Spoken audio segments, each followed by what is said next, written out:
प्रातः स्मरणीय श्री सद्गुरुदेव भगवान के श्री चरणारविंदों में साष्टांग प्रणाम। हमारे राधा माधव संकीर्तन मंडल के हमारे प्रिय जतिन जी, प्रिय अखिलेश जी, मनोज जी, केजरीवाल जी, और आज हमारे विपुल से पधारे हुए श्री ललित ग्रोवर, समस्त सत्संग प्रेमी सज्जनों, भक्तिमती माताओं,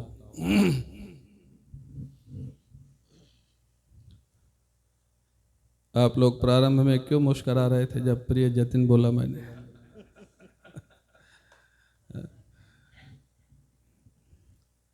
और उन्होंने कल बहुत अच्छा मार्क किया। हमारे गुरुजी कहते थे कि सम्मान और प्रियता,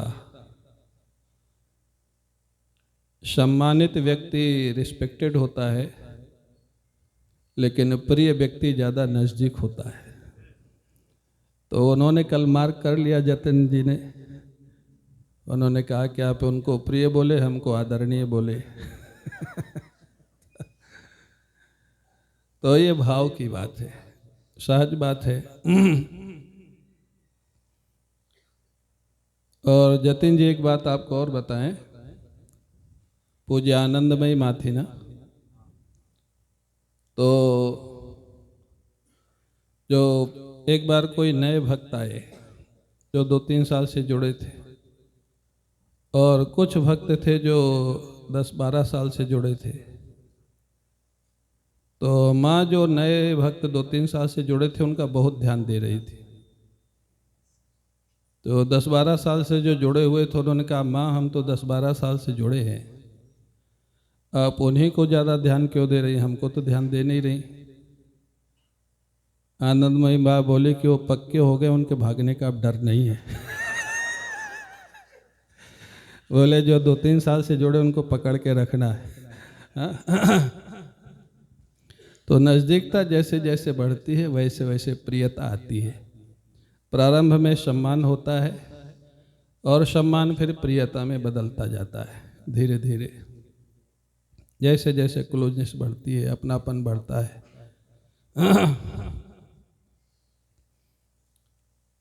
भक्ति में नारद भक्ति सूत्र में एक सूत्र है, यम प्राप्ता यम लब्ध्वा स्तब्धो भवति मत्तो भवति आत्मा रामो भवति। नारद भक्ति सूत्र है। मत्त हो जाता है। मत्त माने उन्मत्त। उन्मत्त तो जानते हैं ना, उन्मत्त क्या होता है? नहीं जानते? उन्मत्त पागल। हाँ, उन्मत्त माने पागल। तो जिस भक्ति को प्राप्त करके भक्त उन्मत्त हो जाता है वही एक्चुअल में भक्ति है। क्योंकि नारद भक्ति सूत्र में प्रेम लक्षणा भक्ति का वर्णन है, वैधि भक्ति का नहीं। स्तब्धो भवति, कभी कभी अचानक चुप हो जाता है, कभी नाचने लगता है, कभी गाने लगता है, कभी शांत हो जाता। आत्मा रामो भवति। तो ये सूत्र मेरे को इसलिए याद आया आप लोगों का भाव देख करके।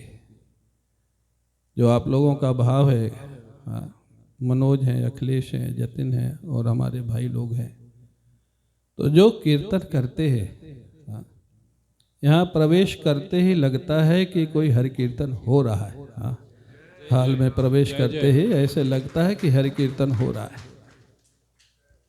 बड़े बड़े प्रोफेशनल लोगों के साथ भी बैठने का समय मिलता है, लेकिन वहाँ वो रस नहीं आता, आनंद नहीं आता है। तो उन्मत्त हो जाए जब व्यक्ति, पागल हो जाए, और पागल हो जाएगा तो कुछ ना कुछ लोग पागल कहेंगे भी। हाँ, इन लोगों को भी कुछ ना कुछ कहते होंगे, और संकोच से नहीं कहते होंगे तो सोचते होंगे कि बम्बई में रह करके सब क्या कर रहे हैं। तो अगर लोग पागल कहने लग जाएं तो एक महात्मा कहते थे, दुखी मत होना, खुश हो जाना। क्यों? मीराबाई को सारा जमाना पागल कहता था। तो खुश क्या हो जाना, हमारा नंबर भी भक्तों की लाइन में आ गया है। हाँ, कोई पागल कहने लग जाए ना, हाँ, कोई पागल कहने लग जाए तो सोच लो अब तो अच्छा है। हाँ, लोग समझते तो लग गए हम पागल हैं, और पागल हुए बिना कुछ मिलता भी नहीं। क्या व्यापार में उन्नति बिना पागल हुए मिल जाती है? क्या स्टूडेंट की पढ़ाई बिना पागल हुए पास कर लेता है? अरे दुनिया की छोटी छोटी चीज जब बिना पागल हुए नहीं मिलती तो क्या संसार का मालिक, हाँ हमारे ठाकुर जी, क्या बिना पागलपन के मिल जाएंगे? जिनको मिले हैं पागलों को ही मिले हैं, हाँ होश हवास वालों को नहीं मिले। हाँ, तो पागल हो जाते हैं, उनको नहीं होश रहता हो क्या कह रहे हैं क्या कर रहे हैं। तो ऐसे भी लोग सब जगह हैं, और एक खुशी की बात है कि मुंबई नगरी में भी ऐसे लोग हैं। वही मैं कह रहा था कि सृष्टि जब से बनी है सब तरह के लोग सब जगह होते हैं, सब तरह के लोग। आप जहाँ भी देखेंगे अच्छे लोग भी मिल जाएंगे, गड़बड़ लोग भी मिल जाएंगे। क्यों? सृष्टि का बैलेंस तो बना ही रहेगा ना सब जगह। आज मैं सोच रहा था कौन से ब्रज के भक्त की चर्चा करें। पूजा के समय, उस समय वही ध्यान में आया कि हमारे गुरुदेव ही तो ब्रज के इतने बड़े भक्त थे, हमारे गुरुदेव की चर्चा क्यों ना करें। ब्रज के भक्त की पुस्तक है मेरे पास, मैं पढ़ता भी वैसे भी पढ़ता रहता हूँ, लेकिन स्वाभाविक ध्यान में आया। मैं सोच रहा था कृष्णदास जी हैं, जय कृष्णदास जी हैं, बहुत सारे भक्त हैं। एक विदेशी माँ की भी वर्णन है इसमें। आप लोगों ने पढ़ा ना हो तो पढ़ना, पढ़ने लायक पुस्तक है। अवध बिहारी लाल कपूर ने लिखा है, जो रिटायर IAS थे, और इस्कॉन में मिलती है, और खंडेलवाल पुस्तकालय बिहारी जी के पास वहाँ मिलती है। तो बड़ा सुंदर उन्होंने बहुत प्रयास करके लिखा है, रिटायर IAS है, ब्रज के भक्त पुस्तक का नाम ही है, ये मेरे पास है ये। मैं सोच रहा था तो मेरे स्वाभाविक पूजा के समय ध्यान में आया कि हमारे गुरुदेव साक्षात जिनका जीवन कृष्णमय था, भगवान कृष्ण का इन्हीं आँखों से जिनको दर्शन प्राप्त हुआ था, इन्हीं आँखों से, और हम लोगों को भी जिसका जो भाव था, आश्चर्य की बात यह है, जिसका जो भाव था हमारे गुरुदेव ने उसको उसी रूप में दर्शन दिए। राम भक्त को राम के रूप में, कृष्ण भक्त को कृष्ण के रूप में, शिव भक्त को शिव के रूप में, उस रूप में दर्शन दिए। तो जो नारद भक्ति सूत्र में लिखा है, तस्मिस् तज्जने भेदा भावात, भगवान में और भगवत प्राप्त महापुरुष में अभेद हो जाता है। वो शक्तियाँ आ जाती हैं, वो सिद्धियाँ आ जाती हैं, वो जब चाहे जैसा रूप बना सकते। महाराज जी जब बहुत अस्वस्थ थे, पूज्या आनंदमयी माँ ने कहा, पिताजी, वो आनंदमयी माँ उनको पिताजी बोलते थे और महाराज जी उनको माँ जी बोलते थे। कैसा प्रेम था। आनंदमयी माँ ने कहा कि पिताजी आप दूसरों के रोग संकल्प करके दूर कर देते हो, आप अपने लिए भी एक बार संकल्प कर लो ना। गुरुजी ने कहा, माँ इस शरीर के लिए कुछ संकल्प उठता ही नहीं, मैं क्या करूँ। हाँ, ये शरीर श्री कृष्ण का है, श्री कृष्ण के लिए है, मेरा अपना कोई संकल्प उठता ही नहीं। अनेक सिद्धियां जिनके जीवन में थी, जिन जिन भक्तों ने उनको जो जुड़े हैं, अनेक सिद्धियों का अनुभव किया है, प्रदर्शन वो नहीं करते थे। पूज्य स्वामी गोविंदानंद जी महाराज सुनाते हैं, एक बार महाराज जी लेटे हुए थे, अब वो ध्यान में थे या सोए हुए थे, और उनके कमरे में शायद गोविंदानंद जी बैठे थे या उनकी ड्यूटी थी, जो भी था। बोले हमको कहीं से श्री कृष्ण शरणम मम, श्री कृष्ण शरणम मम, ये आवाज़ आ रही थी। तो उन्होंने पहले तो अगल बगल देखा कि आवाज़ आ कहाँ से रही है, फिर इस ध्यान से देखा, आपको आश्चर्य होगा, इतने बड़े ब्रह्मनिष्ठ महापुरुष, वेदांतनिष्ठ महापुरुष, और शयन अवस्था में, स्वप्ना अवस्था में महाराज जी के श्री मुख से निकल रहा था, श्री कृष्ण शरणम मम। उन्होंने ध्यान से देखा कि महाराज जी के श्री मुख से निकल रहा है।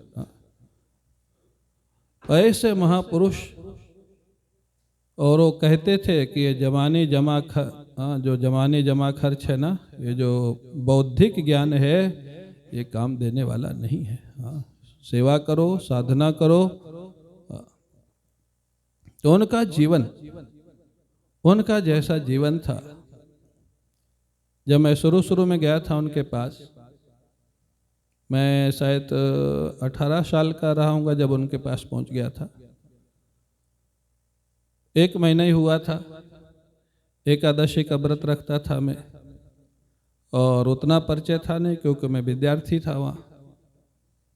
भूख खूब लगती थी और भूख लगी हुई थी खूब।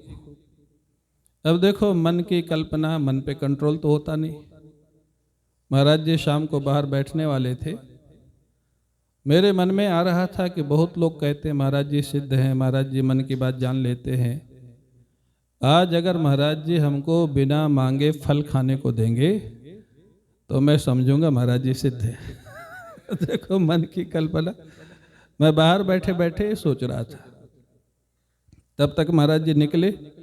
स्वामी विमलानंद जी, प्रबुद्धानंद जी महाराज जी के साथ थे। महाराज जी ऐसे बैठे कुर्सी पे, वहीं बरामदे में, कोठी के बरामदे में, और मैंने प्रणाम किया चरणों में, और बहुत लोग थे, सबने प्रणाम किया। फिर महाराज जी ने केवल ऐसे देखा, जतिन, कुछ पूछा नहीं, मेरी तरफ ऐसे देखा, आंखों में आंख मिला के कहते हैं प्रबुद्धानंद ब्रह्मचारी भूखा है। मैं तो पसीना पसीना हो गया। बोले प्रबुद्धानंद ब्रह्मचारी भूखा है, इसके लिए कुछ फल वल लेके आओ। मैं सोचा, अभी मैं सोच रहा था बाहर बैठे बैठे, वो आके वही बोल दिए। स्वामी प्रबुद्धानंद जी अंदर गए, फल लाए, ड्राई फ्रूट लाए, खाने को दिया। यहीं पर नहीं रुके महाराज जी, आश्रम में गोपाल बुआ जी रहती थी। तो दूध दही घी सारा काम वही संभालती थी। गोपाल बुआ को बुलाया। बोले गोपाल, तुमको मैं आज एक बेटा देता हूँ। तो वो बोली आप देते तो हैं, वो पढ़ लिख के खा पी के घर चले जाते। महाराज जी बोले ये नहीं जाएगा, इसको तुम खूब खिलाओ पिलाओ, दूध दही मक्खन जो चाहिए। मैंने एक दिन संकल्प किया, वो भी बिना कारण ही। अब खाली बैठा था, मन चल रहा था। अब मन पे उतना कंट्रोल तो होता नहीं कि हम जो सोचे वही विचार आवे। आ गया कि आज महाराज जी बिना मांगे दें तो समझेंगे सिद्ध पुरुष है। मैंने उस दिन तो दिया ही, पूरे आश्रम में रहने के जीवन काल के लिए व्यवस्था कर दी। ऐसे महापुरुष थे। हाँ, तो वो महापुरुष, सिद्ध पुरुष, ऐसे ऐसे महापुरुषों का अगर आशीर्वाद मिल जाए, और उनका जो प्राकट्य हुआ ना हमारे आपके लिए, आप लोगों को शायद मालूम होगा, पूज्य महाराज जी का जो प्राकट्य हुआ ब्रज में, मथुरा से गोवर्धन के रास्ते में एक सतोहा गांव है। वहाँ शांतनु बिहारी जी का मंदिर है, और आज भी वहाँ की मान्यता है कि किसी को संतान प्राप्ति ना हो तो वहाँ मान्यता करे, कुंड में स्नान करे तो संतान प्राप्ति होती है। आज भी वहाँ मान्यता है। महाराज जी के दादाजी वहाँ गए थे क्योंकि संतान नहीं हो रही थी कुछ। वहाँ पर उन्होंने मान्यता मानी थी, कुंड में स्नान किया था, और उसके बाद ही महाराज जी का प्राकट्य हुआ। इसलिए महाराज जी का नाम भी, जो पूर्वाश्रम का नाम था, वो शांतनु बिहारी ही रखा गया था, क्योंकि शांतनु बिहारी मंदिर की कृपा से आज भी उसकी मान्यता है। अब महाराज जी का प्राकट्य अद्भुत था, भगवान की कृपा से आए थे, भगवान के लिए आए थे, भगवान के स्वरूप थे। उनकी आयु, उनके पिताजी बहुत बड़े ज्योतिषी, उनके पितामह बहुत बड़े ज्योतिषी। ये जो ज्योतिष का विभाग है ना, और महाराज जी स्वयं ज्योतिष के बहुत बड़े जानकार थे, बहुत बड़े जानकार थे। महाराज जी कहते थे कि पास्ट में क्या हुआ है ये ज्योतिष के बताने वाले आज बहुत हैं समाज में। आपके पीछे जीवन में क्या हुआ ये बताने वाले बहुत हैं, लेकिन भविष्य में क्या होने वाला है ये पूरा पूरा कोई नहीं बता सकता है। ये महाराज जी का वाक्य। इसलिए वो कहते थे कि ज्योतिष के बहुत ज़्यादा चक्कर में नहीं पड़ना चाहिए। ज्योतिष विद्या है। अच्छा, आप सच बताओ, आप लोग प्रसंग पढ़ते होंगे नारद मोह का। नारद जी तो भगवान के 24 अवतारों में है कि नहीं है?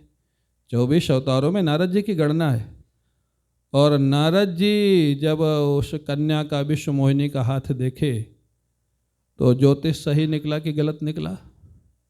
हाँ? नारद जी स्वयं चक्कर में पड़ गए, मोह में पड़ गए, एक बात।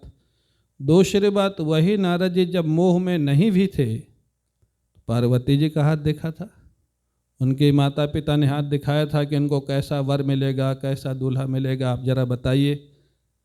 तो नारद जी ने ये तो बता दिया था कि इनका जो वर होगा वो बेघर होगा, उसका घर परिवार नहीं होगा, वो दिगंबर रहता होगा, बड़ी बड़ी जटाएं होंगी। तो घर वाले डर गए कि ऐसे वर से शादी करने से तो अच्छा ना शादी करें, जिसका घर ही नहीं है, कपड़े ही नहीं है। लेकिन नारद जी ये नहीं बता सके कि शंकर जी से इनका विवाह होगा।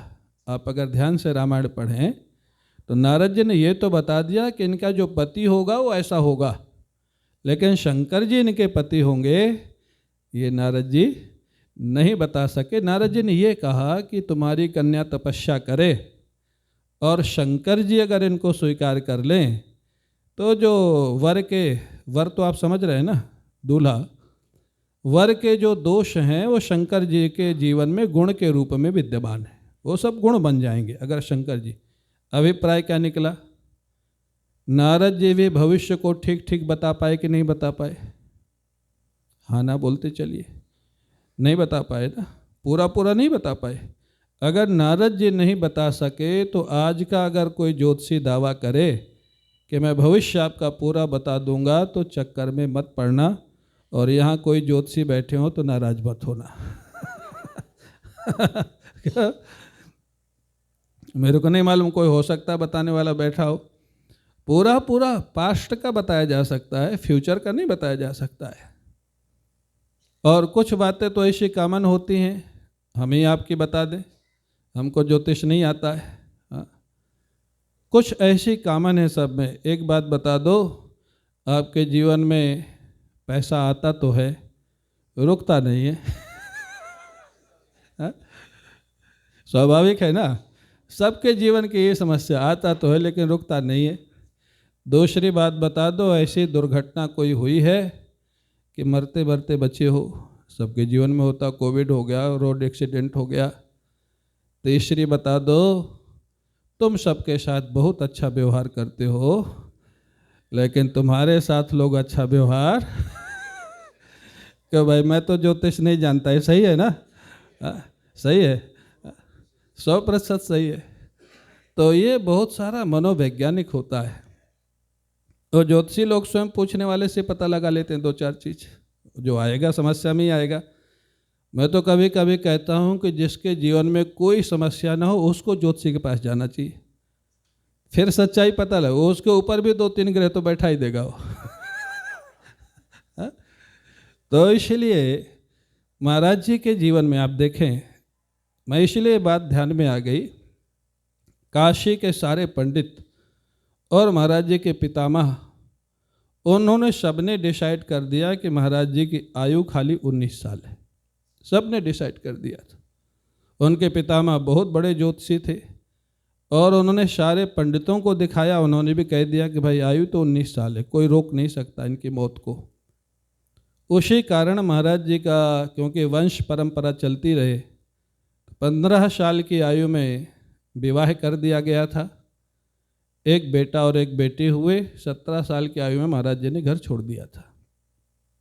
मौत से कैसे बचे, मौत से कैसे बचा जा सके। और महाराज जी स्वयं अपने जीवनी में, महाराज जी से सुना, पावन प्रसंग में लिखा भी है। महाराज जी बोले, जितने महात्माओं के पास गए, किसी महात्मा ने ये नहीं कहा कि हम आपको मौत से बचा देंगे, सब ने ये कहा हम आपको मौत के भय से बचा देंगे। हाँ, मौत से आयु जितनी हो तो उतनी ही रहेगी।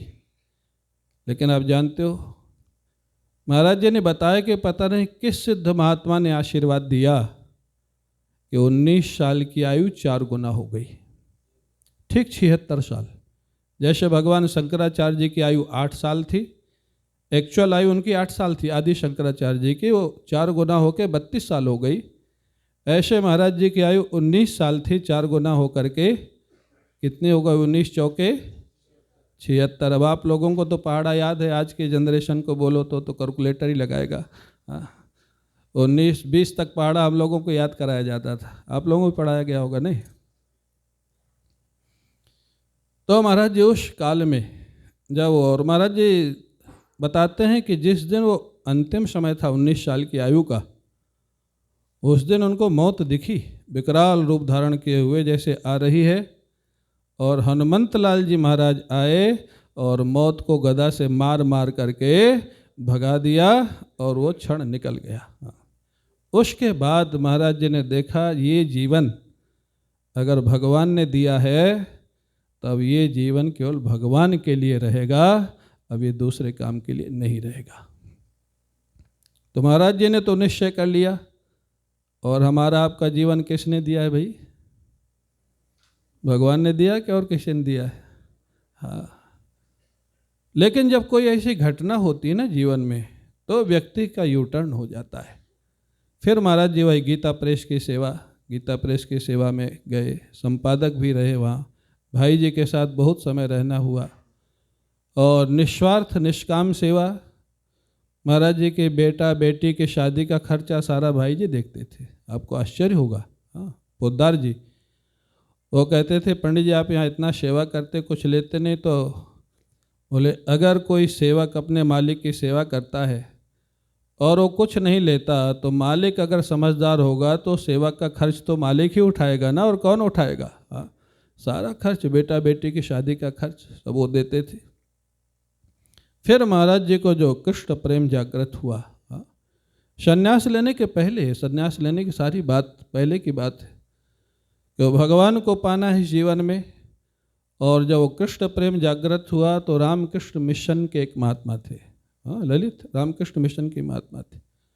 उन्होंने महाराज जी को कृष्ण मंत्र दिया और उन्होंने कहा पहले गायत्री का पुरस्चरण करो। गायत्री पुरस्चरण जानते? जैसे 24 अक्षर गायत्री में है तो 24 लाख उसका जप किया जाएगा। पुरस्चरण होता है, जैसे पंचाक्षर मंत्र है तो 5 लाख, अष्टाक्षर मंत्र है तो 8 लाख, द्वादशाक्षर मंत्र है तो 12 लाख, 24 अक्षर का मंत्र है तो 24 लाख। जितने अक्षर का मंत्र होता है उतने लाख जप कर लिया जाए, उसको बोलते हैं पुरस्चरण। और उस पुरस्चरण के समय में आप किसी दूसरे का बनाया हुआ भोजन नहीं कर सकते। स्वपाकी जिसको बोलते हैं, अपने हाथ से बनाना, स्वयं खाना, और उसके बाद साधना करना, अपनी सेवा दूसरे से नहीं लेना, भोजन दूसरे से नहीं बनवाना, वो पुरस्चरण होता है। गायत्री का पुरस्चरण किया। अब आजकल हम लोग सोचते हैं ना कि भगवान मिलते नहीं है। भगवान के लिए हम करते क्या है? हम दुनिया के लिए इतना प्रयास करते हैं, दुनिया के लिए दिन रात लगा देते हैं, हाँ, शरीर लगाते हैं, संपत्ति लगाते हैं, दिमाग लगाते हैं, और भगवान के लिए? अगर इतने बड़े बड़े महापुरुषों को भी पुरस्चरण करना हुआ, ब्रह्मा जी को तपस्या करनी पड़ी जब भगवान का दर्शन हुआ, तो कुछ तो करना होगा ना, कुछ त्याग करना होगा, तपस्या करनी होगी। महाराज जी ने पुरस्चरण किया, गायत्री का पुरस्चरण पहले किया शुद्धि के लिए, और उसके बाद कृष्ण मंत्र का पुरस्चरण, जो मंत्र जप था उसका पुरस्चरण। महाराज जी की एक छोटी सी पुस्तक है, कृष्ण कृष्ण के उच्चारण से कृष्ण प्राप्ति। शायद आप लोगों ने पढ़ा हो, नहीं पढ़ा हो तो पढ़ लेना। वो उसी में उनके भगवान के दर्शन का सारा वर्णन है। महाराज जी स्वयं लिखते हैं 4 पुरस्चरण कर लिए, लेकिन न तो कोई अनुभव हुआ, न स्वप्न में दर्शन हुआ, न कोई अनुभूति हुई। प्रायः मैं कहता हूँ ना कि भगवान कृष्ण जो है ना थोड़ा कठिन है, हाँ, राम जी सरल है हमारे। हमने पुरस्चरण नहीं किया फिर भी उन्होंने कृपा किया। हाँ, श्री कृष्ण टेढ़े इसीलिए, हाँ, त्रिभंग ललित जो बोलते हैं ना, टेढ़े हैं वो। टेढ़े मतलब थोड़ा भक्तों को तंग करने में उनको आनंद आता है, एक बात। और दूसरी बात, टेढ़े क्यों है? हमारे गुरु जी कहते थे कि एक बार किसी के हृदय में चले जाएं और वो निकालना चाहे तो सीधे होंगे तो जल्दी निकल जाएंगे, टेढ़े होंगे तो अटक जाएंगे, वो फिर निकलते नहीं। इन लोगों को पकड़ लिया है ना, अब ये चाहें तो भी निकलेंगे नहीं। तो महाराज भगवान कृष्ण 4 पुरस्चरण करने के बाद महाराज जी कहते हैं न तो उनका कोई अनुभव हुआ, न दर्शन हुआ, न स्वप्न हुआ, निराशा बढ़ती जा रही थी। और बोले गंगा स्नान करने जाते थे, वहाँ पर स्नान करते थे और माला, महाराज जी बोलते थे जो समापन का दिन था चौथे पुरुष चरण का, गंगा स्नान करने गए थे, कपड़े किनारे रखे थे, जप की माला, उसमें घी लगता था, इतने दिन जप किया था, वो भी किनारे पे रखी थी। महाराज जी ने देखा स्नान करके आए तो कौवे ने वो माला उठा ली। अब घी लगा था, वो क्यों उठा ली ठाकुर जी जाने। कौवे ने वो माला उठा ली, उठा करके गंगा जी में डाल दी। वो माला जैसे जप करते थे। महाराज जी बोले और निराशा, कुछ हुआ तो है नहीं। और महाराज जी बोले लगता है इस जीवन में भगवान का दर्शन नहीं होगा। अत्यंत निराश थे, बोले वापस घर आ गया, माला ही चली गई गंगा जी में, तो अब जप कैसे करें। बोले अपने कमरे में बैठे थे, अत्यंत निराश थे, क्योंकि इतना जितना गुरु जी ने बताया सब कर लिया, गायत्री पुरस्रण किया, कृष्ण मंत्र का पुरस्रण किया, लेकिन उसके बाद कोई अनुभव नहीं हुआ। बोले कमरा बंद था, अंधेरा था, गांव की बात थी, कोई लाइट वाइट तो थी नहीं वहाँ। बोले हमको ध्यान है कमरा बंद था, अंधेरा था, मैं बैठा था और निराशा के कारण आँखों से अश्रुपात हो रहा था। लगता है इस जन्म में भगवान का दर्शन नहीं होगा, क्योंकि जितना मैं कर सकता था उतना कर लिया। उस बात पे ध्यान देने लायक है। मैं जितना कर सकता था उतना मैंने कर लिया, इससे ज़्यादा मैं कर नहीं सकता, और इससे नहीं हुआ तो अब दर्शन कैसे होगा। जितना वो कर सकते थे, चार पुरस्रण कोई हंसी खेल नहीं है। एक पुरस्रण गायत्री का, 4 पुरस्रण गुरु मंत्र के। बोले आँखों से आंसू बह रहे थे, निराशा थे जीवन में कि लगता है ठाकुर जी मिलेंगे नहीं इस जीवन में। बोले अचानक कमरे में प्रकाश हुआ। हमने सोचा कि कोई खिड़की खुल गई या क्या हो गया, क्योंकि लाइट तो थी नहीं। प्रकाश हुआ और उस प्रकाश के मध्य में 1 मिनट के बाद भगवान कृष्ण का प्राकट्य हुआ। गांव में भगवान कृष्ण का प्राकट्य हुआ। और महाराज जी वर्णन करते हैं कि जो भगवान कृष्ण प्रकट हुए वो लगभग 5-6 साल की अवस्था के थे, और वो सांवरे नहीं थे, गोरे थे। वो सांवरे नहीं थे, गोरे थे, और जमीन से आधा फीट की ऊंचाई पे थे, जमीन पे उनके चरण नहीं थे। बोले हमारी तरफ देख के मुस्करा रहे थे। बोले हम प्रयास कर रहे थे कि उठ करके उनको प्रणाम कर लें, लेकिन शरीर जड़ हो गया था। इसको बोलते हैं जड़ी भाव, स्तब्ध जिसको बोलते हैं ना। बोले शरीर जड़ हो गया था, प्रयास करके भी उठ नहीं पा रहे थे। वो इधर से इधर, इधर से इधर नृत्य करते हुए, 5-6 वर्ष की अवस्था, गोरा स्वरूप था उनका, हमको देख के मुस्करा रहे थे। हम स्तब्ध थे। और वो बोले शांतनु, आज से तुम हमारे हो, हम तुम्हारे, हम दोनों दो नहीं, हम दोनों एक हैं। आज के बाद कभी दुखी मत होना कि मैं कहाँ हूँ कहाँ नहीं, तुम्हारे स्वरूप के अंदर हूँ, और जब तुमको जो संकल्प होगा वो पूर्ण होगा। और बोले इतना कह करके वो अंतर्धान हो गए। इसलिए हमारे आनंद वृंदावन आश्रम में जो ठाकुर जी हैं कृष्ण भगवान, आप लोग गए होंगे अगर दर्शन किए होंगे, जिनका नाम नृत्य गोपाल भगवान है। नृत्य गोपाल उनका नाम इसीलिए रखा गया है। नृत्य गोपाल का अर्थ होता नृत्य प्रियो गोपाल, जिन गोपाल को नाचना पसंद है। नृत्य प्रियो गोपाल, नृत्य गोपाल, जो नृत्य जिनको पसंद है उनका नाम क्या हुआ, नृत्य गोपाल। और महाराज जी ने वो स्वयं बता करके दिया कि वैसा विग्रह यहाँ बनाना है जो उनको दर्शन हुए थे। आप देखेंगे नृत्य गोपाल भगवान का विग्रह सांवरा नहीं है, गोरा है, क्योंकि भगवान ने दर्शन उनको गौर वर्ण में दिए।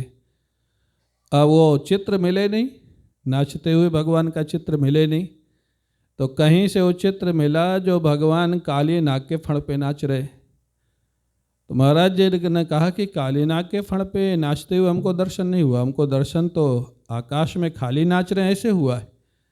तो मूर्तिकार जो पांडे ब्रदर्स हैं जयपुर में, उन्होंने बनाया ये। तो उनको कहा गया कि काली नाग को हटा दो और नीचे कमल को लगा दो। हाँ, कमल पे भगवान खड़े हैं। और आप देखेंगे हमारे जो ठाकुर, कहीं ऐसा विग्रह आपने शायद देखा हो जहाँ एक चरण पर ठाकुर जी खड़े। हाँ, अपने आश्रम में नृत्य गोपाल भगवान एक चरण, क्योंकि नृत्य कर रहे हैं ना, तो नृत्य करते हुए खड़े हैं। इसलिए वहाँ नृत्य गोपाल भगवान की स्थापना हुई। और उस स्थापना में पूज्य करपात्री जी महाराज आए थे। वो विग्रह की जब स्थापना हुई, पूज्य करपात्री जी महाराज आए और उन्होंने पूछा कि ऐसा विग्रह क्यों। तब महाराज जी ने उसका सारा वर्णन किया। और उसके बाद फिर महाराज जी के जीवन में महाराज जी कहते थे कि भगवान का दर्शन होने के बाद फिर मैं जो भी ग्रंथ उठाता था, मेरे को लगता था ग्रंथ अपना अर्थ मेरे को अपने आप दे रहा है। हाँ, अपने आप श्लोक अपना अर्थ दे रहा है, ग्रंथ अपना अर्थ दे रहा है। गीता प्रेस में जो भागवत के जो अनुवाद हुआ, हिंदी अनुवाद हुआ गीता प्रेस से पूरी भागवत का, हमारे गुरुदेव के माध्यम से हुआ। उसमें आज भी लिखा है शांतनु बिहारी के नाम से।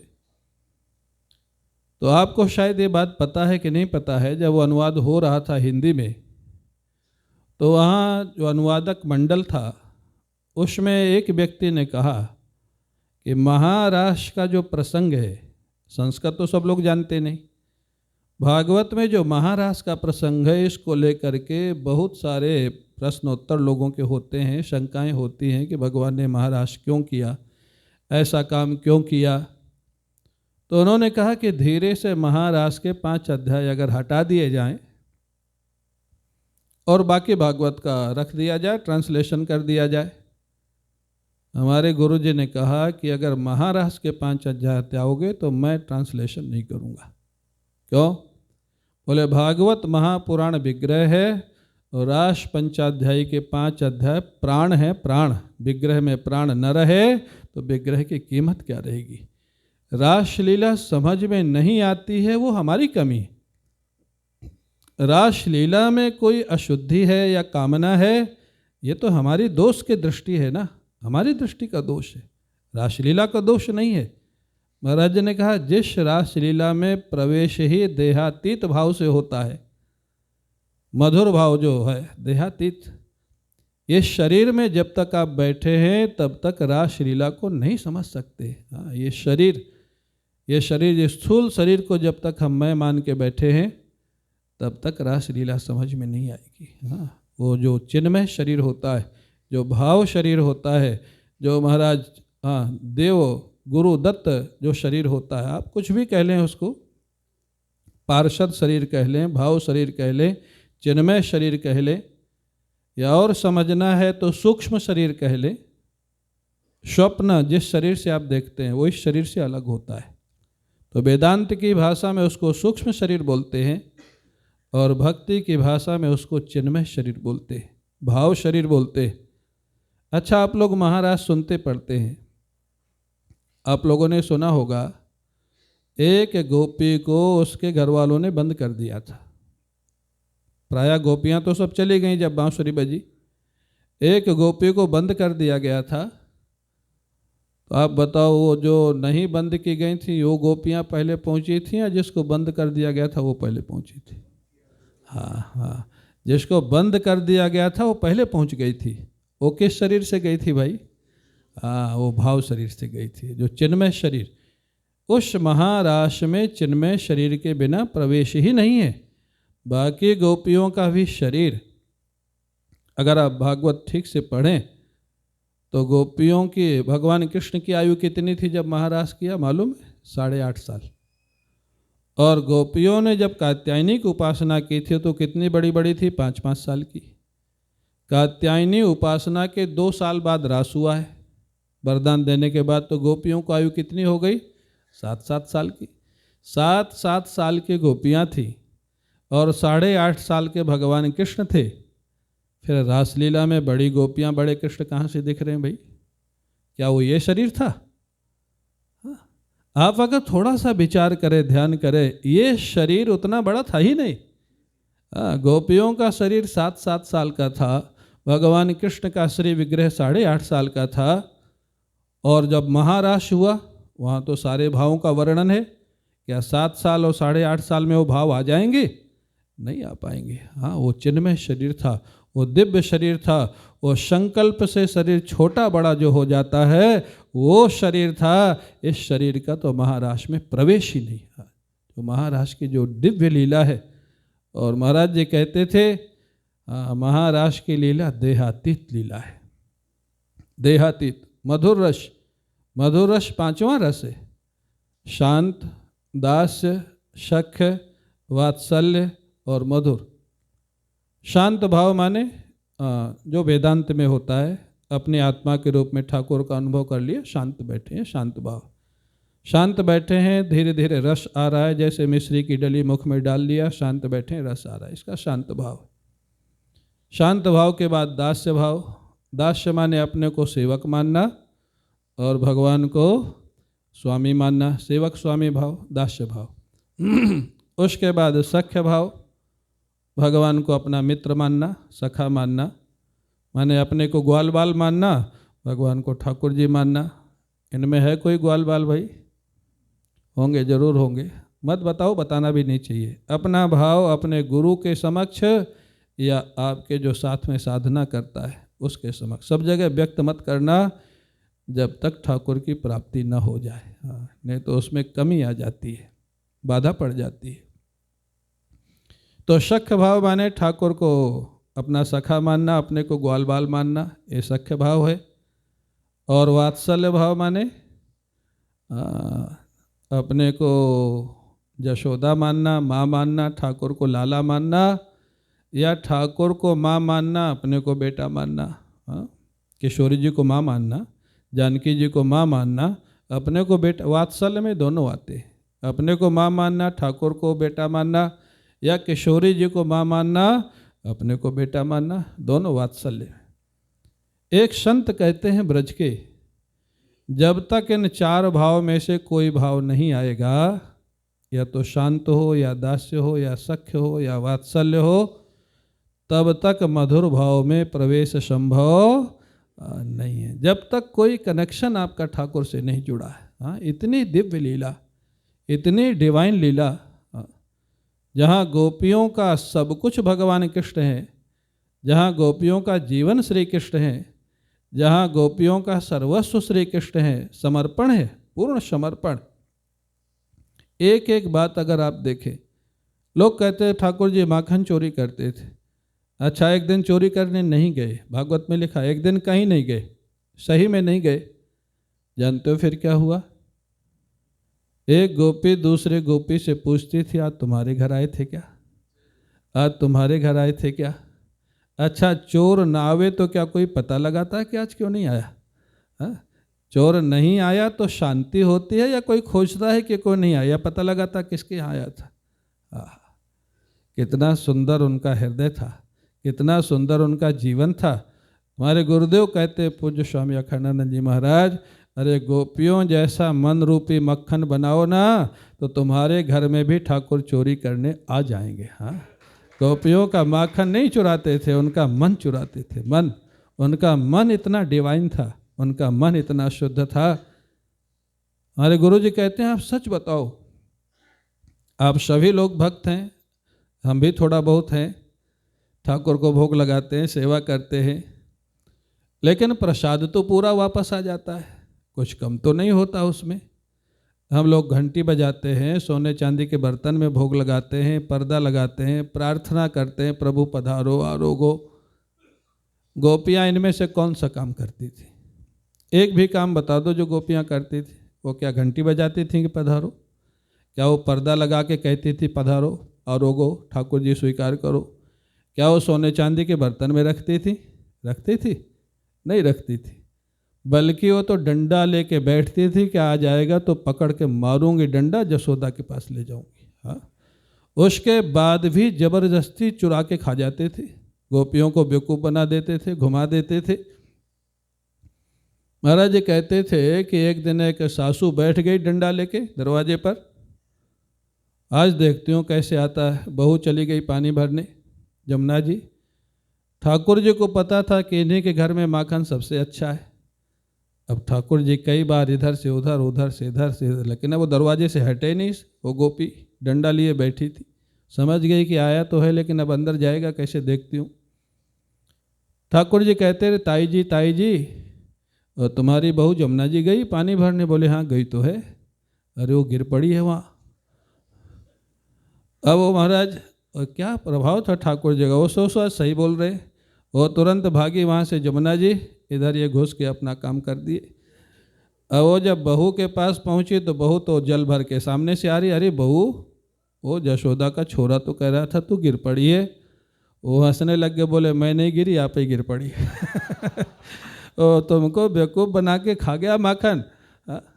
कहने का अर्थ ये है कि हम लोग प्रयास करते हैं, प्रार्थना करते हैं, तब भी जल्दी नहीं आते। आते होंगे जरूर, मैंने कहता किसी के यहाँ नहीं आते, जरूर किसी न किसी भाग्यशाली के यहाँ आते होंगे, आज भी आते।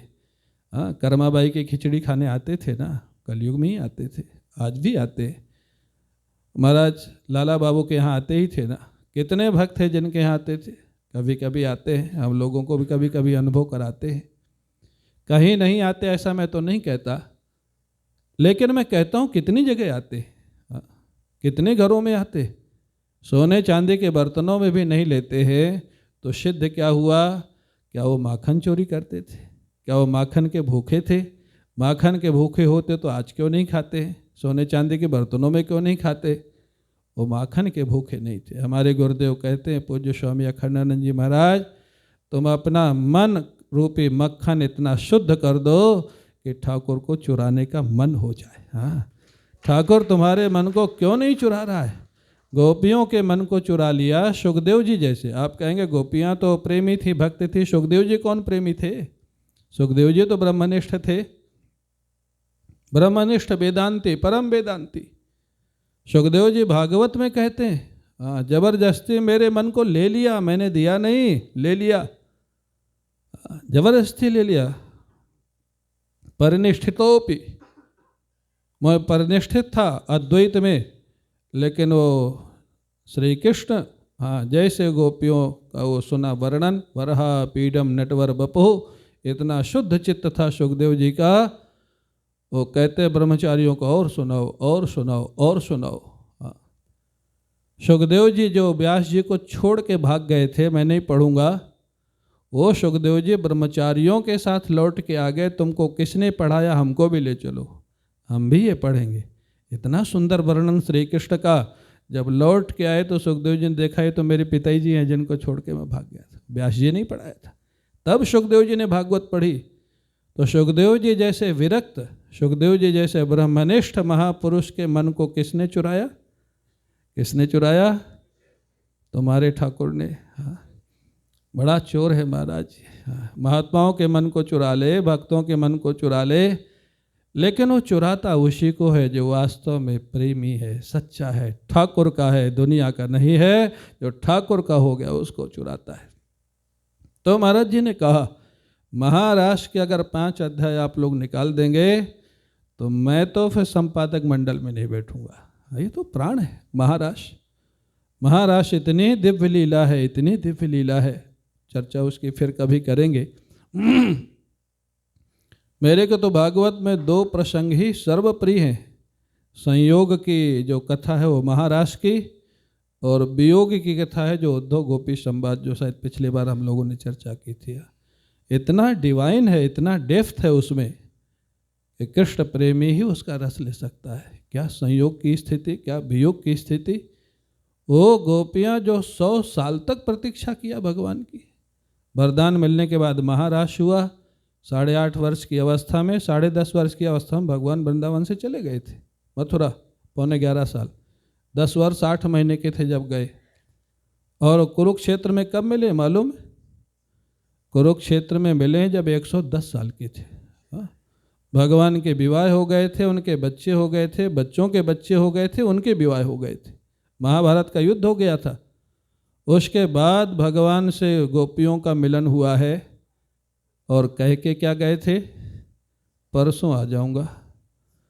परसों के बीत गए बरसों, हाँ, परसों आ जाऊंगा। क्यों?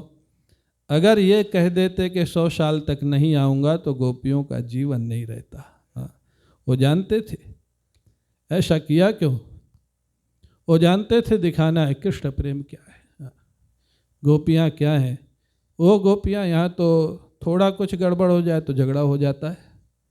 दुनिया का प्रेम, जिसको आजकल प्रेम बोलते हैं ना, वो प्रेम नहीं है, वो स्वार्थ है। बुरा मत मानना, प्रेम तो केवल ईश्वर करता है, या ईश्वर का जिसने अनुभव किया है वो संत करते हैं, बाकी कोई प्रेम नहीं करता है। हाँ, एक कटु सत्य है, बुरा नहीं मानना। वो गोपियाँ 100 साल तक जिन्होंने प्रतीक्षा किया, 100 साल कितना समय होता है, एक एक दिन की प्रतीक्षा, केवल प्रतीक्षा नहीं थी। वो गोपियाँ रोज दरवाजे पे गोबर से लिपाई करती थीं, बंधनवार लगाती थीं, चौक बनाती थीं, घर को सजाती थी, माखन निकाल के रखती थी। क्यों?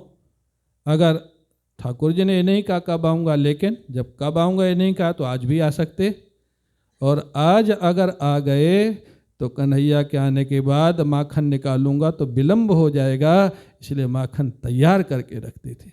100 साल तक रोज घर को सजाना, रोज माखन निकालना, रोज प्रतीक्षा करना, और सायंकाल नहीं आते थे तो निराश होकर फिर श्री कृष्ण के चिंतन में लग जाती थी। इसका नाम गोपी है, इसका नाम कृष्ण प्रेम है। गोपी का अर्थ ही होता है गोपायति कृष्ण प्रेम इति गोपी, जो कृष्ण प्रेम को हमेशा छिपा करके रखे उसका नाम गोपी होता है। वो गोपी, गोपी के विषय में लोग क्या बात करेंगे, क्या चर्चा करेंगे उन गोपियों के विषय में। तो हमारे गुरुदेव ने कहा कि अगर गोपियों का प्रसंग अगर निकाला गया भागवत से तो मैं संपादक मंडल में नहीं रहूँगा। फिर उसको रखा गया वापस। तो उनके जीवन की बाद में फिर जब उनको भारत साधु समाज के अध्यक्ष भी बनाया गया, भारत साधु समाज बड़ी भारी संस्था थी, उसके अध्यक्ष बनाए गए। अब उसमें जानते हो महाराज जी के साथ कैसी कैसी कैसे कैसे महापुरुष थे। भारत साधु समाज के बम्बई में बोलते हैं बहुत बड़ी बैठक थी, पूरे देश के साधु आए थे, और कोई बड़ा कार्यक्रम होना था उसके लिए कुछ सब संतों ने कुछ दिया था, जो सदस्य थे। महाराज जी उसके अध्यक्ष थे और महाराज जी सबका नाम बता रहे थे, इन्होंने ये दिया, इन्होंने ये दिया, इन्होंने ये दिया। व्रज के एक साधु का नाम छूट गया, बोलने में गलती से छूट गया। जब छूट गया तो वो साधु उठ के खड़ा हो गया और वो बोला आपने मेरा नाम जानबूझ के छोड़ा, क्योंकि आप भी ब्रज में रहते, मैं भी ब्रज में रहता हूँ, आपको ईर्ष्या है मेरे से। गुरु जी ने कहा नहीं नहीं, गलती से छूट गया है, जानबूझ के नहीं छोड़ा है। बोले नहीं नहीं, जानबूझ के आपने छोड़ा है, आप ईर्ष्या करते मेरे से। गुरु जी ने कहा नहीं नहीं ऐसे नहीं। अच्छा तुम बताओ, अगर मैंने गलती भी किया है तो मैं तुम जो बोलो दंड भोग लूँगा। वो साधु ने कहा कान पकड़ के उठक बैठक लगाओ मंच पे, पूरी सभा के सामने। जानते हो हमारे गुरुदेव ने कान पकड़ के उठक बैठक लगाई। वो सारी पब्लिक नाराज हो गई उस साधु से। वो बोले महाराज जी इसका डोनेशन वापस करिए और इस साधु को अभी हाल के बाहर हम देखते हैं। महाराज जी समझ गया पिटाई होगी इसकी। महाराज जी जानते हो मन से क्या बोले? बोले भाई देखो वो भी ब्रज का है, हम भी ब्रज के, हम लोग आपस में हंसी मजाक कर रहे थे, तुम लोग बीच में मत पड़ो। जिस साधु ने सभा में अपमान किया उस साधु को बचाया किसने? उन्होंने बचाया, गुरु जी ने बचाया। ये उनके जीवन की जो घटनाएं थी, इतना सहज जीवन, इतना आनंदमय जीवन, इतना रसमय जीवन।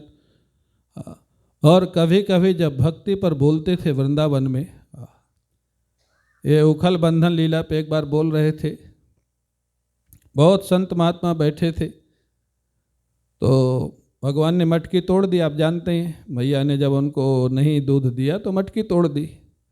जानते हो महाराज जी ने क्या कहा? महाराज जी ने कहा भगवान कृष्ण ने वृंदावन में इसलिए घट को तोड़ दिया, घट अध्वंस, घटपट की खटपट करने वाले वेदांती यहाँ ना आ जाए इसलिए घट को तोड़ दिया। अब वो स्वयं इतने बड़े वेदांती, अब जो कभी कभी जो ज्ञानी लोग होते थे वेदांतियों कभी कभी चिढ़ जाते, महाराज जी आप ऐसा बोलते। अरे बोले भाई सही तो यही है। महाराज जी कहते थे, एक बार किसी ने पूछा कि महाराज ज्ञानी बड़ा होता है कि भक्त बड़ा होता है? महाराज जी बोले भक्त बड़ा होता है। वो ज्ञानी कहता है कि महाराज ज्ञानी तो सबसे श्रेष्ठ होता है, भक्त कैसे बड़ा होता है? महाराज जी बोले ज्ञानी की दृष्टि में छोटा बड़ा होता ही नहीं तो प्रश्न ही गलत है। ज्ञानी जब हो गया तो छोटा बड़ा कहाँ रह गया, जब एक सब हो गया, एक परमात्मा। ऐसा उनका जीवन था हमारे गुरुदेव का। एक एक घटना उनके जीवन की। एक बार अपने सभी लोग ये बैठे थे वहाँ ऋषिकेश में, अपने भाई जी और ये अपने पूज्यराम सुखदास जी महाराज और सभी संत, वहाँ सत्संग होता था ऋषिकेश में। एक साधक आया, वो बोलता है मैं कुछ भी करने को तैयार हूँ, मेरे को गंगा में कूदना पड़े तो गंगा में कूद जाऊंगा, पहाड़ पे बैठ के साधना करना पड़े तो साधना करूंगा, लेकिन मेरे को सच्चे आनंद का अनुभव होना चाहिए। सच्चा आनंद होता क्या है? अब बड़ा मुश्किल हो गया, कौन जवाब दे, क्या बोले, कैसे इसको अनुभव करावे। सब ने कहा स्वामी अखंडानंद जी महाराज के पास जाओ। महाराज जी के पास आ गया, महाराज जी से भी यही कहा, मेरे को सच्चा आनंद क्या है अनुभव आप करा दीजिए, जो आप कहेंगे वो करूँगा। आप बोलेंगे गंगा में कूद जाओ तो गंगा में कूद जाऊंगा, आप बोलेंगे पहाड़ पे तपस्या करो तो तपस्या करूँगा। महाराज जी ने कहा जो कहूँगा करोगे? बोले हाँ बिल्कुल करूँगा। महाराज जी बोले सच्चे आनंद की जो इच्छा है ना, इसको भी छोड़ दो। वो तो आश्चर्यचकित हो गया, अरे जिसके लिए मैं सब कुछ छोड़ चुका हूँ, दुनिया छोड़ चुका हूँ सच्चे आनंद की खोज के लिए, ये कहते हैं उसको भी छोड़ दो। महाराज जी उसको भी छोड़ दो। महाराज जी बोले तुमने कहा था मैं जो कहूँगा वो करोगे, तो बोले इसी को छोड़ दूँ। महाराज जी जानते थे बाकी तो सब छूट ही गया है, यही एक इच्छा बाधक है जो इसके आनंद में पर्दा डाले हुए। महाराज जी ने कहा इसको भी छोड़ दो। जैसे ही छोड़ा, सत्य घटना है, वो व्यक्ति 1 घंटा तक ध्यानस्थ बैठा रहा। एक ही इच्छा थी जो उसके आनंद में पर्दा डाले हुई थी, सुख में पर्दा डाले हुई थी। वो ध्यानस्थ हो गया सबके सामने, उसका चेहरा बिल्कुल बदल गया, चेहरे पर एक खुमारी आ गई, एक रसानुभूति आ गई। और 1 घंटे के बाद जब उठा तो महाराज जी को साष्टांग प्रणाम किया। महाराज जी को बोले सच्चा आनंद क्या होता, अनुभव हो गया। हाँ, अनुभव हो गया। सच्चा रस क्या होता है, ये अनुभव हो गया।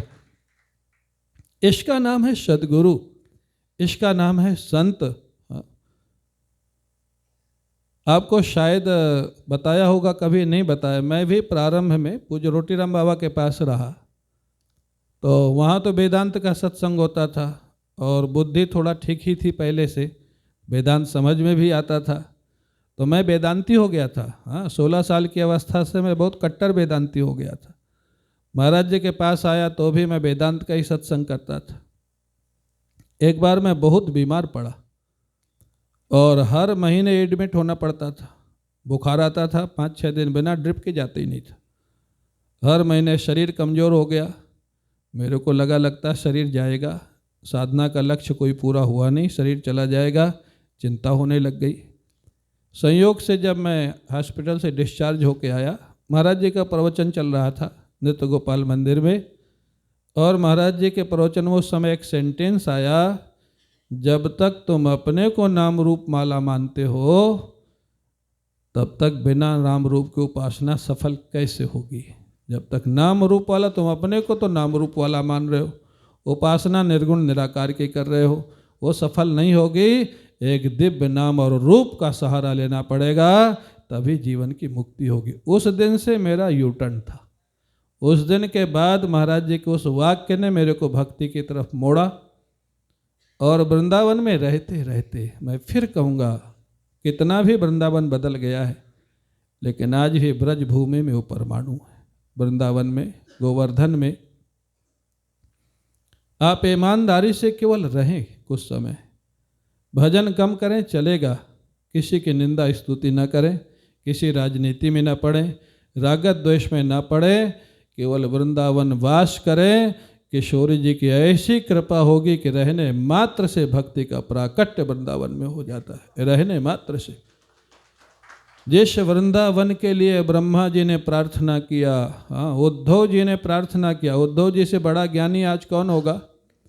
मेरे को बात हमेशा याद आ जाती, जब पहली बार सत्संग लोनावाला में हुआ था, विनोद जी से मैंने पूछा क्या सब्जेक्ट पे चर्चा करना है, बोले वेदांत को छोड़ के कोई भी कर सकते हैं। उनका एक ही जवाब था, वेदांत को छोड़ पे कोई भी सब्जेक्ट ले। वो वेदांत बिल्कुल नहीं सुनते थे। क्यों? बड़े बड़े वेदांती, उद्धव जी महाराज, हाँ, सुखदेव जी महाराज, ब्रह्मा जी महाराज, वो भगवान से क्या प्रार्थना करते मालूम है? आशा महो चरण रेणु जुषा महम श्याम वृंदावने किमपि गोलमलत औषधि नाम या दुस्त्यजम सुजनमार्य पथम च हित्वा भेजुर्मुकुंद पदवीम श्रुतिभिर विमिग्याम। हाँ, ये उद्धव जी की प्रार्थना है। जब उद्धव जी, जानते हो, उद्धव जी गए थे गोपियों को समझाने के लिए वृंदावन, तो संदेश भगवान कृष्ण का ले गए थे, संदेश देना था, उनका संदेश लेना था और वापस आना था। लेकिन उद्धव जी महाराज 10 महीने लौटे ही नहीं वृंदावन से। आप कल्पना कर सकते, यहाँ से आप किसी को संदेश लेके भेजें जो 1 घंटे की दूरी पे हो, और उसको कह दे भाई संदेश दे के वापस लेके हमको शाम तक बताना, और वो 10 महीना न लौटे, तो आपको क्या लगेगा? कुछ गड़बड़, वहाँ भी कुछ गड़बड़ हो ही गया था। हाँ, उद्धव जी महाराज गोपियों को उपदेश देने गए थे, लेकिन गोपियों की अवस्था जब देखी, किशोरी जी की जब अवस्था देखी, उद्धव जी समझ गए श्री कृष्ण ने उपदेश देने के लिए नहीं भेजा है, उपदेश लेने के लिए भेजा है। और वहाँ वो 10 महीने रुक गए। 10 महीने वहाँ वक्ता गोपियाँ होती थीं और श्रोता उद्धव होते थे। हाँ, इतने बड़े विद्वान शिष्यो बृहस्पति, साक्षात जो बृहस्पति के शिष्य थे, बृहस्पति से जिन्होंने विद्याध्ययन किया था, वो श्रोता होते थे, वक्ता गोपियाँ होती थी।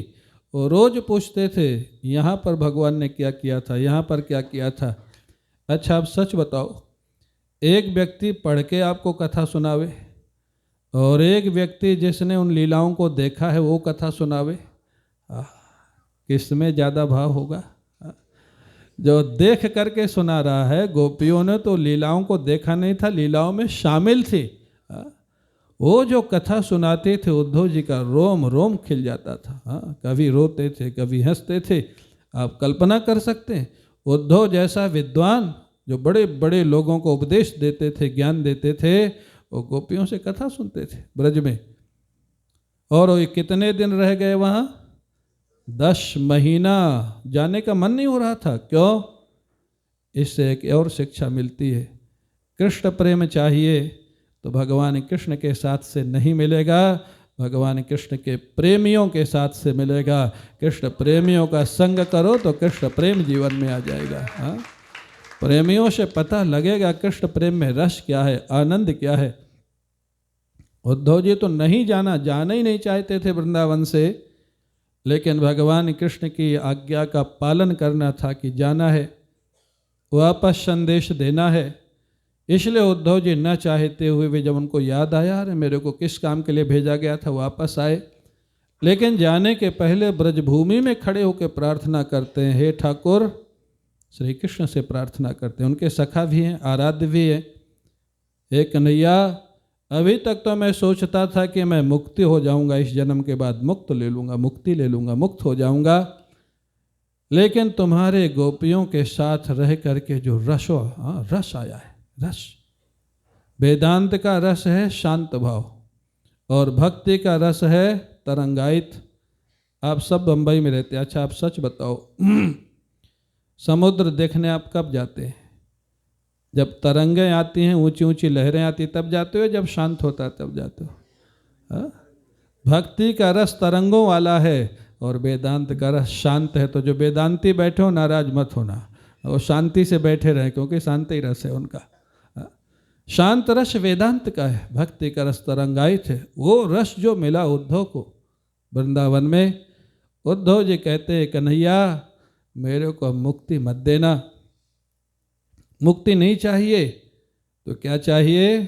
बोले एक जन्म और दे देना। अरे जन्म से तो लोग छुटकारा चाहने के लिए मेरी आराधना करते, तुम जन्म चाहते हो? कहाँ जन्म चाहते हो? बोले जन्म चाहिए लेकिन ब्रज में चाहिए। हाँ, इस ब्रज में कोई वृक्ष बना देना, कोई लता पता बना देना, जिससे ब्रजवासियों के चरणों की धूल मेरे शरीर पे पड़ती रहे और मेरे जीवन में कृष्ण प्रेम प्रकट हो जाए। हाँ, वो उद्धव जी ने मांगा, वही ब्रह्मा जी ने मांगा। ये है गोपियों का जीवन, ये है भागवत का महाराश। उन गोपियों के विषय में तो हमारे गुरुदेव कहते थे, महाराश अगर नहीं रहेगा तो रहेगा क्या भागवत में। हाँ, ऐसा उनका जीवन, एक एक घटना। भिक्षु शंकरानंद जी को उन्होंने भागवत सुनाई, परम वेदांती, खाटी वेदांती भिक्षु शंकरानंद जी। ओ महाराज, उनको जब भागवत सुनाई तो वो जानते थे ये रास वास तो ये सुनेंगे नहीं, खाटी वेदांती माने कट्टर वेदांती। महाराज जी ने पहले उनको 11वां स्कंद सुनाया, उसके बाद 7वां स्कंद सुनाया भक्त प्रहलाद की कथा, फिर उनको 10वां स्कंद सुनाया भगवान की बाल लीलाएं, फिर महाराज सुनाया। वो भिक्षु शंकरानंद जैसे ब्रह्मनिष्ठ महापुरुष वो बोले वही श्री कृष्ण जिन्होंने 11वें स्कंद में वेदांत का उपदेश दिया है, वही श्री कृष्ण गोपियों के साथ रास किए हैं। बोले हाँ वही श्री कृष्ण किए हैं। जानते हो भिक्षु शंकरानंद जी ने भागवत पूरी सुनी और महाराज जी को कहा मैं तुमको दक्षिणा दूंगा। वो सोचे क्या दक्षिणा देंगे, इनके कुटिया में पैसा तो है नहीं, 1 रुपया रखते नहीं, सामान कुछ है नहीं। बोले मैं दक्षिणा दूंगा भागवत की। ठीक है महाराज दीजिए, क्या देंगे? तुम साक्षात श्री कृष्ण के स्वरूप हो, ये मैं तुमको दक्षिणा देता हूँ, कभी भ्रम में मत रहना। भिक्षु शंकर महाराज जी से भागवत सुन करके महाराज जी को कहा दक्षिणा के रूप में। ऐसे हमारे महाराज जी का जो दिव्य जीवन था, जो उनको केवल वेदांती मानते, ब्रह्मनिष्ठ मानते हो, महाराज जी को समझते ही नहीं। हाँ उनका पूर्ण जीवन था, क्या व्यवहार, क्या परमार्थ, क्या भक्ति, क्या कर्म की कुशलता, क्या ब्रह्मनिष्ठा। वो तो जो जैसा था उसके साथ वैसे ही हो जाते थे। एक घटना आपको सुना दूं। एक बार वृंदावन में कवि सम्मेलन हुआ, कवि सम्मेलन। और कवि सम्मेलन में आप जानते हैं हास्य और व्यंग, यही ज़्यादा कविताएं आजकल होती हैं। और वो निम्बार्क महाविद्यालय है वृंदावन में, वहाँ के प्राचार्य राष्ट्रपति पुरस्कार पुरस्कृत थे। वो गुरु जी को बोले महाराज इसकी अध्यक्षता आपको करना है। अब कवि सम्मेलन के अध्यक्षता, वो पीछे लग गए। महाराज जी उनको मना नहीं कर सकते थे, बड़े अच्छे विद्वान थे। महाराज जी गए, कवियों ने खूब कविता सुनाई। अब महाराज जी वहाँ कोई वेदांत तो बोलेंगे नहीं कवि सम्मेलन में। महाराज जी बोले देखो अच्छे अच्छे युवा कवियों ने बड़ी अच्छी कविता सुनाई, अब मैं कुछ बोलूँगा तो सारे कवि यही सोचेंगे क्या करूँ राम मुझे बुढ़ा मिल गया। वो कवि लोग जो लोटपोट हुए हंसते हंसते। माने महाराज जी की आप योग्यता देखें, क्या उनकी कल्पना थी। महाराज जी से एक बार एक दिल्ली का वकील था, हाई कोर्ट का वकील भारद्वाज, शायद ललित को याद होगा, नहीं याद, अब तो शायद तो उसका शरीर है कि नहीं। अब वकील तो वकील था, वो महाराज जी से पूछता, ऐसे सारा समाज लगा हुआ था, बहुत लोग बैठे हुए थे। महाराज जी से पूछो महाराज जी मैंने सुना पढ़ा है कि जो बहुत पैसे वाला होता है और पैसे को अच्छे काम में खर्च नहीं करता है, वो अगले जन्म में मरने के बाद कोबरा बन जाता है, पैसे के ऊपर बैठा रहता है, ऐसा मैंने सुना है, क्या ये सही है? अब वहाँ बहुत पैसे वाले बैठे थे। अब सोचो महाराज जी के साथ कैसा संकट खड़ा कर दिया। लिखा तो है, और वो वकील था, वो जानता था लिखा है, वो सोच रहा था महाराज जी क्या वो पैसे वाले बहुत बैठे थे वहाँ। और वो महाराज जी का शिष्य भी था। देखो महाराज जी की कुशलता। महाराज जी ने कहा भारद्वाज पैसे वाले अगले जन्म में कोबरा बनते हैं कि नहीं ये तो बाद में बताऊंगा, लेकिन जो वकील होते हैं, देखो जो वकील बैठो नाराज मत होना। वो बोले जो वकील होते हैं और जो दोनों पार्टी से पैसा खाते हैं, केस को बढ़ाते रहते हैं, वो मरने के बाद 2 मुंह वाला सांप बनते हैं। 6 महीना 6 महीना इधर से चलता है, 6 महीना इधर से चलता है। अब जो हंसी हुई महाराज सारे का प्रश्न ही भूल गया वो भारद्वाज। वो आक्षेप कर रहा था पैसे वालों को ऊपर, महाराज जी ने उल्टा उसी के ऊपर डाल दिया। तो ये जो महाराज आनंद था, हमारे महाराज जी का एक वाक्य है, आप लोगों के पास अलग अलग सामान बनाने की फैक्ट्रियां होंगी, लेकिन साधु के पास भी एक फैक्ट्री होती है। जानते हो क्या होती है? महाराज जी कहते थे आनंद प्रकट करने की फैक्ट्री होती है। साधु आनंद प्रकट करता रहता है। हाँ, इस प्रकार से महाराज जी का बड़ा सुंदर जीवन है। अब थोड़ा भजन सुनेंगे, फिर और महाराज जी की बातें सुनाएंगे। आज ब्रज के भक्तों में महाराज जी की चर्चा करेंगे। हाँ, इतना ही सुंदर। बोले बांके बिहारी लाल की जय, जय श्री राधे।